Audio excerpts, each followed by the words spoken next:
Hello guys இது உங்கள் online explainer இப்போ நம்ம என்ன பார்க்க போகிறோம்னா எவன்லி மோட்டல் கார்டுங்கிற மனோல எபிசோட் 21 தான் பார்க்க போகிறோம். வாங்க வீடியோக்குள்ள போகலாம். எபிசோட் ஸ்டார்டிங்லேயே அந்த ஷோ வந்து அவனை அடிச்சிட்டு இருக்கும்போது ஸ்டாப்னு ஒருத்தன் கத்துனால அதில் தான் ஸ்டார்ட் பண்ணுறாங்க. யாரான்னு பார்த்தா ஒரு வயசானவர் வந்து ப்ளீஸ் எங்களால் இதை ஸ்டாப் பண்ணுங்க. உரிமை சேர்ந்த ஒருத்தர் ஒரு ஆர்டினரி பர்சனை எப்படி அடிக்க வைக்கும், அதனால இது இங்கேயே நிறுத்திருங்க. அதை கேட்டால் அவனும் சரி போய் தொலை அப்படின்னு தூக்கி எறிகிறான் அவனை. அப்புறம் போய் ஒரு சேரில் உட்காந்துக்கிட்டு ச்சே நான் இதை மறந்துட்டேன், போய் இன்னும் குடிக்க சரக்கு எடுத்துருவா. அந்த வயசானவனும் நீங்கள் இன்னைக்கு நிறைய குடிச்சிட்டீங்க, அதனால வீட்டுக்கு போய் ரெஸ்ட் எடுங்க, இல்லைனா உங்கள் நாங்கூன் ஃபேமிலிட்டு யாராவது வர சொல்லட்டுமா. அதை கேட்டு சோவும் டென்ஷன் ஆகி நீ ஒரு பார் ஓனர் தான், என்னையே நீ அச்சுறுத்த பார்க்குறியா, ஏய் நீ நாங்கூன் ஃபேமிலிக்கு போய் இங்கே நடந்த எல்லா டீட்டெயிலையும் சொல்லு, அதுக்கப்புறம் எங்களாவோட அழைச்சிட்டு வரத்துக்கு சில பேர்த்த அனுப்ப சொல்லு. அதுக்கு அந்த அடி வாங்கினவனும் அந்த ஷோ அவன் ஆல்ரெடி இங்கேருந்து ஓடி போயிட்டான். அவன் நாங்கூன் ஃபேமிலியில் ஒரு பார்ட்டாக மட்டும் இல்லைனா அவனுக்கு நடந்திருக்கிறதே வேற. சரி போய் கிச்சன்லட்டு உப்பு எடுத்துகிட்டு வந்து வாசல் ஏறி. எஸ் சார் அதேபடியே பண்ணுறேன். சீனை கட் பண்ணி முட்டையை தான் கட்டுறாங்க. நாங்கள் கலந்துருக்கோம்ல இந்த மிக்ஸ்டு ஒயின், அந்த டேஸ்ட் எப்படி இருக்குது, அவ்வளோ ஒன்றும் மோசம் இல்லை, நீ தான் ஃபர்ஸ்ட் பிளேஸ். அவனும் அதை கேட்டு சந்தோஷத்தில் எப்படியோ நான் பான்ஸ் ரேங்க் போயிட்டேன். இங்கே இருக்கிற எல்லாரோட ரேங்க்கும் அயன் ரேங்காகவே இருந்தாலும் அவங்க பண்ணுற அச்சீவ்மெண்ட்டை பொறுத்து சில்வர் ரேங்க் கோல்டு ரேங்கோட நீங்கள் ப்ரொமோட் ஆகலாம். இங்கே நீங்கள் யார் இல்லை இந்த சமுதாயத்தில் உங்களுக்கு என்ன பேர் இருக்குன்னு முக்கியம் இல்லை, உங்களுக்கு திறமை தான் முக்கியம். பிரசோன் ரேங்க்கு போனதே இது ஒரு நல்ல உதாரணமாக உங்களுக்கு இருக்கும். இந்த நேரத்தில் மொட்டையும் அதை நீங்கள் பார்த்தீங்களாடா, நாங்கள் பிரசோன் ரேங்கில் இருக்கேன், அதனால் நான் உங்களுக்கு மேலே, நான் சொல்கிறதா இனிமேல் நீங்கள் கேட்கணும். அந்த நேரத்தில் இன்னொருத்தனும் வந்து நான் ஒரு சின்ன தப்பு பண்ணிட்டேன், அதனால் எனக்கு இன்னொரு வாய்ப்பு கொடுங்க, அதை நான் கரெக்டாக யூஸ் பண்ணிக்கிறேன். அது ஐபேட்ச் போட்டிருக்கணும் முன்னாடி வந்து என் ஃபேமிலியில் ஒரு சீக்ரெட் டெக்னிக் இருக்குது, அது மூலயமா உங்கள் மைண்டில் எது இருந்தாலும் அது பறந்து போயிடும். அதுக்கு ஹீரோ இருந்துக்கிட்டு நான் ஒன்று மறந்துட்டேன், இன்றைக்கி நான் நிறைய குடிச்சிட்டேன், அதனால் இதில் இன்னொரு நாள் பார்த்துக்கலாம். இது எல்லாத்தையும் முடிச்சுட்டு இந்த மாதிரி ஃப்ரெஷ்ஷாக வாங்குறது ரொம்ப நல்லா இருக்குது அப்படின்னு ஜன்னலாட்டி வெளியே பார்த்துட்டு இருக்கான். அந்த நேரத்தில் யாரோ ரெண்டு பேர் கருப்பாக போகிற மாதிரி இருக்குது. அதை பார்த்த ஹீரோவும் இவங்கெல்லாம் யாரா இருப்பா, இந்த நேரத்தில் இவங்க எங்கே போகிறாங்க, அவங்கள பார்க்கவே ரொம்ப டிஃப்ரெண்ட்டாக இருக்குது, அதோட அவங்கள்ட்ட இருந்து ரொம்ப ஸ்டேஞ்சான எனர்ஜியும் வருது. அந்த எனர்ஜி எப்படி இருக்குன்னா அந்த மாஸ்க்கு போட்டவன் எனர்ஜி மாதிரியே இருக்குது. அப்படி ஹீரோ யோசிச்சுட்டு இருக்க நேரத்துல பின்னாடி இவங்க ரெண்டு பேரும் வந்து எங்களா நாங்கள் ஃபினிஷ் பண்ணிட்டோம், என்னோட முதல்ல ட்ரை பண்ணுங்க அப்படின்ட்டு ஓடியாரானுவோ. அதெல்லாம் ஹீரோ கண்டுக்காம டக்குன்னு அந்த மாடியில் கீழே உதிச்சு கொடுன்னு ஓட ஆரம்பிக்கிறான். இங்கே என்னென்ன நடந்தது அப்படின்னு அவங்களும் வாயை பொழுது பார்க்குறாங்க. சரி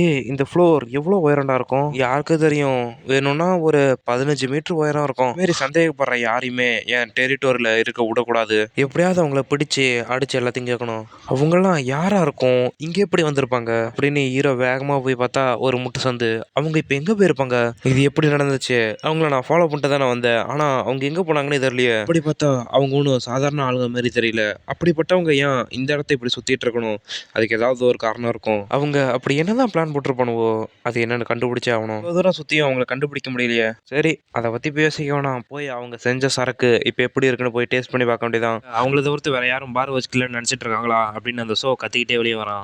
இப்போ போய் நான் வேற எங்கேயாவது போய் குடிக்கிறேன். அந்த நேரத்தில் அந்த அசசின் இந்த ஷோ முன்னாடி வந்து நிற்கிறானுவோ. அதை பார்த்தா இவனும் யாரா இவனுவோ இந்த நேரத்தில் மாஸ்க் போட்டு இங்கே வந்து நிற்கிறது, அவங்கள பார்த்தா எனக்கு ரொம்ப சந்தேகமாக இருக்குது, அதனால இப்போ அவங்களை கவனிக்காத மாரி போகிறதா நம்மளுக்கு நல்லது. அப்படி பார்த்தா அங்கேயும் ஒருத்தன், இவங்களாம் யாரா என்ன டார்கெட் பண்ணி வந்த மாதிரி இருக்கானுவோ அப்படின்னு பார்க்குறான். பின்னாடி ரெண்டு பேர், முன்னாடி ஒருத்தன். இந்த நேரத்தில் நான் இந்த முன்னாடி இருக்கிற ஒருத்தனை அடிச்சுட்டு தப்பிக்கிறதா நம்மளுக்கு நல்லது அப்படின்ட்டு வேகமாக முன்னாடி இருந்தவனை அட்டாக் பண்ண போகிறான். அவளாம் இவன் அட்டாக்லேட்டு அசால்ட்டாக தப்பிக்கிறான். தப்பிச்சவனும் டக்குன்னு திரும்பி இவன் புறமண்டலே ஒரு போடு அப்படி அடிச்சு அவனை தூக்கிட்டு போயிட்டு கூண்டில் இருக்கிற பறவையை பிடிக்கிறதோட இவன் ரொம்ப ஈஸியாக இருக்கானே. நாங்கூன் ஃபேமிலியோட டைரக்ட் டிசனன் நான் நினச்சி பார்த்ததோட ரொம்பவே வீக்காக இருக்கான். அதுக்கப்புறம் ஒரு 4 நாள் கழிச்சு தான் காட்டுறாங்க அந்த டார்க் ஹில்ல சேர்ந்தவனும் கையில் இருந்ததெல்லாம் தூக்கி போட்டு ச்சே இது ரொம்பவே கஷ்டமாக இருக்குது, அந்த முட்டாள் ஹீரோ அவன் என்கிட்ட விட்டுட்டு போன கணக்குனால இது ரொம்பவே எனக்கு சிக்கலாக இருக்குது, ஒரே நேரத்தில் இவ்வளோ விஷயத்தையும் நான் எப்படி கவனிச்சுப்பேன்னு அவன் எதிர்பார்த்துட்டு இருக்கான் அப்படின்னு அவன் பேசுகிற நேரத்துலேயே ஹீரோவோட குரலை கேட்குது. அதை பார்த்தும் குடிச்சிட்டு இருந்த டீயை டக்குன்னு துப்புறான். அங்கே ஹீரோவும் நான் வந்துட்டேன் அப்படின்னு உள்ள வரான். அந்த நேரத்தில் அவன் பார்த்தா சூடு தாங்கமாக குதிச்சிட்டு இருக்கான். அதெல்லாம் ஹீரோ கொண்டுக்காம சரி ஆல்கஹால்லாம் எப்படி வருது, அது உங்களுக்கு தெரியாதா, நிறைய தான் வருது, நீங்கள் எனக்கு இன்னும் கொஞ்சம் நேரம் கொடுங்க, அதை நிச்சயமாக நான் கவனிச்சுக்கிறேன், பரவாயில்ல நீ அதை பொறுமையாகவே பண்ணு, நான் இங்கே இல்லை, அதனால் அதை பற்றி நீ கவலைப்படாமல் பொறுமையாக பண்ணலாம். வேற ஏதாவது பிஸ்னஸ் பண்ண போகிறீங்களா, அதோடு அஃபேல இப்போ வேற யாராவது சந்தேகம் படுற மாதிரி இருக்காங்களா, அப்படியா, அப்படி நான் ஒன்றும் கேள்விப்படலையே, இந்த பிளாக் மார்க்கெட்டில் இருக்கிற உனக்கு அதை பற்றி ஒன்றுமே தெரியாதா, இந்த எஃப்ஏல நிறைய பேர் இருக்காங்க, அதனால் நிறைய இன்ஃபர்மேஷன் கைக்கு வராமல் கூட இருக்கும், அதோட அது அவ்வளோ முக்கியம்னா அதை எப்படியாவது நான் தேடி கண்டுபிடிக்கிறேன், அப்படின்னா அதுக்கு நீங்கள் சிறப்பு கவனம் கொடுத்து நிறைய பண்ணுங்க. நான் பாருக்கு பக்கத்தில் சில பேர்த்த நான் கண்டுபிடிச்சேன், அவங்க யார் எங்கிட்ட வந்தாங்கன்னு கண்டுபிடி. உண்மையாக நீங்கள் அதை பற்றி கண்டுபிடிச்சிங்களா, அதை பற்றி பார்க்க எங்கள்கிட்ட இப்போ ஆளுங்க நிறைய பேர் இல்லை, ஏன்னா நீங்கள் விட்டு போனதே கவனிக்க எங்கள்கிட்ட ஆளுங்க கம்மியாக தான் இருக்கீங்க. அந்த நேரத்தில் ஹீரோ அதை வச்சு விளாண்டிட்டு இருக்கான். அதை பார்த்து இவனும் நான் சொல்கிறத நீங்கள் கவனிக்கிறீங்களா, உங்கள்கிட்ட ஆளுங்க கம்மியாக இருக்காங்களா, ஆமாம், நீ அதை என்கிட்ட முன்னாடியே சொல்லியிருக்கலாமே. எதை சொன்னாலும் செய்கிற மாதிரி ஆளுங்க என்கிட்ட இருக்காங்க. நீங்கள் டிராகன் யூனிட்டை பற்றி பேசுகிறீங்கன்னா அது பத்தாது. இது ஒன்றும் 1 2 ஆளுங்க தேவைப்படுறது இல்லை. குறைஞ்சபட்சம் 100 பேராவது தேவை. அதுக்கு நிறைய காசு செலவாகும். இது சரியானதுக்கப்புறம் என் ஆளுங்களை யூஸ் பண்ணு அப்படின்ட்டு முதுகுலேயே ஒரு அடி போடுறான். நான் இப்போ ரீசெண்டாக ஒரு ஆர்கனைசேஷன் கிரியேட் பண்ணியிருக்கேன். அதை அசம்பிளி அப்படின்னு நீ கூப்பிடலாம். அதில் அங்கே இருந்த பிளாக் ஃபேக்ஷன் எல்லாத்தையும் நான் சேர்த்துருக்கேன். அவங்கள நீ எப்படி வேணாலும் யூஸ் பண்ணிக்கலாம். இந்த பைத்தியக்காரன் அந்த பிளாக் ஃபேக்ஷனை ஃப்ரீயாக யூஸ் பண்ணிக்க சொல்கிறான் பாருக்கு. அப்படி ஹீரோ ஃப்ரீயாக தரப்போகிறான்னு நினச்சிட்டு இருக்கிறப்ப நீ எனக்கு எவ்வளோ தரப்போகிற? என்ன நீங்கள் சொல்கிறீங்க? நான் உன்கிட்ட வெளிப்படையாகவே சொல்கிறேன். என் ஆளுங்களை நீ பயன்படுத்துறல, அதுக்கு நீ எவ்வளோ காசு தரப்போற? வேணா உனக்கு டிஸ்கவுண்ட் கூட பண்ணி தரேன். அந்த நேரத்தில் ஹீரோ சித்தப்பாவை தான் கட்டுறாங்க. ஃபாதர் அப்படின்னு அவன் பையன் கத்திக்கிட்டே ஓடியாரான். ஃபாதர் தம்பி 4 நாள் ஆகியும் திரும்ப வீட்டுக்கு வரவே இல்லை. அது எப்பயும் போல மாரி தான் இருக்கும். அவன் ஏதாவது பாரில் குடிச்சிட்டு அங்கேயே படுத்து கிடப்பான். இந்த நேரத்தில் அது வேறு மாதிரி கூட இருக்கலாம். ஒரு 3 நாளைக்கு முன்னாடி அவன் பாரில் ஃபைட் பண்ணான், அதனால கூட இப்படி இருக்கலாம். அதுக்கு வாய்ப்பே இல்லை. அவன் மறுபடியும் பிரச்சனையை உருவாக்கிக்கிட்டே இருக்கான். இந்த தடவைலாம் அவனை என்னால் காப்பாற்ற முடியாது. எஃப்ஏல அவனை யாராவது மறைச்சி வச்சிருக்கலாம். முடியவே வாய்ப்பே இல்லை. எனக்கு இது ரொம்பவே சந்தேகமாக இருக்குது. இதுக்கு வாய்ப்பே இல்லை. என்னை கட்டுப்படுத்துறதுக்காக அவனை கடத்திருப்பாங்களா அப்படின்னு அந்த மாஸ்க் போட்டவனை பற்றி யோசிச்சு பார்க்குறான். சரி, இதை பற்றி நீ கவலைப்படாத.